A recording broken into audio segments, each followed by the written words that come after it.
Young alien ఎప్పుడూ పట్టణాల కంటే మెరిసే స్ఫటికాలు, పురాతన ఓక్ చెట్లు ఉన్న ఈథర్ అడవిలోనే ప్రశాంతంగా గడిపేవాడు.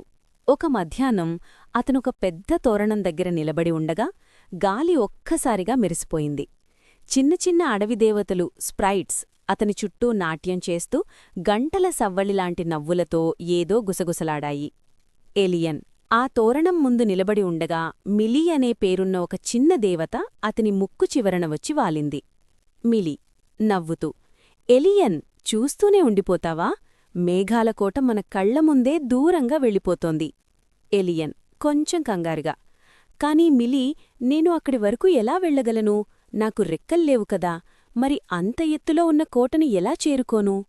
మిలీ భయం వద్దు ఎలియన్, ఈ అడవికి తెలుసు ఎవరిని ఎప్పుడు పంపాలో. నీ గుండెలో ఉన్న ధైర్యం నీకు రెక్కలిస్తుంది. ఇదిగో అటుచూడు. అప్పుడే ఆకాశం నుండి ఆ తెల్లటి పెగాసస్ మెరుస్తూ కిందకు దిగింది. దాని రాకతో అడవి అంతా వెలుగుతో నిండిపోయింది. ఎలియన్, అమ్మో, ఇది ఎంత అందంగా ఉందో! కాని ఇది నన్ను తనపై కూర్చొనిస్తుందా?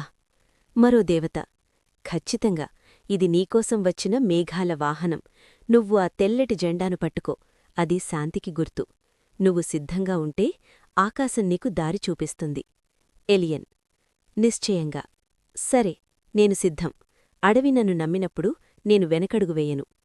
అలా ఎలియన్ తన భయాన్ని వదిలేసి పెగాసస్ వైపు అడుగులు వేశాడు. ఆ గుర్రం ఎలియన్ను ప్రేమగా తాకుతూ తనపై కూర్చోమని ఆహ్వానించింది.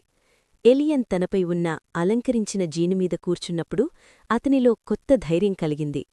అతను మేఘాలలో నివసించేవారికి సంకేతంగా ఒక చిన్న తెల్లటి జెండాను చేతబట్టాడు. తన శక్తివంతమైన రెక్కల్ను ఆడిస్తూ ఆ పెగాసస్ ఒక్కసారిగా పైకెగిరింది. కింద ఉన్న అడవి, మెరిసే పుట్టగొడుగులు చిన్న చిన్న కాంతి చుక్కల్లా మారిపోయాయి. భూమికి మరియు అనంతమైన ఆకాశానికి మధ్య వారధిగా నిలుస్తూ వారు దూరంగా ఉన్న కోటవైపు తమ ప్రయాణాన్ని మొదలుపెట్టారు. ఎలియన్ పెగాసస్ వీపుపై కూర్చుని మేఘాలవైపు దూసుకుపోతుండగా అకస్మాత్తుగా ఆకాశం రంగు మారింది. ప్రశాంతంగా ఉన్న నీలి ఆకాశం కాస్త నల్లటి మబ్బులతో నిండిపోయింది. పెద్ద పెద్ద ఉరుములు వినిపించాయి. మెరుపులు ఏలియన్ కళ్లను మిరుమిట్లు గొలిపాయి. పెగాసస్ ఒక్కసారిగా వణికింది. కాని ఏలియన్ దాని మెడను గట్టిగా పట్టుకుని, భయపడకు మిత్రమా, మనం ఆ కోటను చేరుకోవాలి అని ధైర్యం చెప్పాడు. అతని మాటల్లోని నిశ్చయితను గ్రహించిన పెగాసస్ మెరుపుల మధ్య నుండి అత్యంత వేగంతో దూసుకుపోయింది. కోటకు చేరువవుతున్న సమయంలో ఒక బలమైన గాలి సుడిగుండం వారిని చుట్టుముట్టింది. అది వారిని వెనక్కి నెట్టేయడానికి ప్రయత్నించింది. ఎలియన్ చేతిలోని తెల్లటి జెండా రెపరెపలాడింది.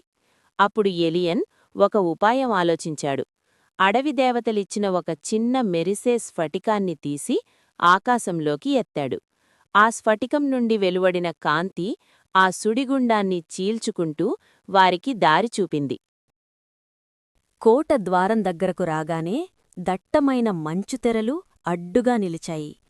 ఏమీ కనిపించని ఆ స్థితిలో ఎలియన్ తన కళ్ళు మూసుకుని తన మనస్సుతో ఆలోచించాడు.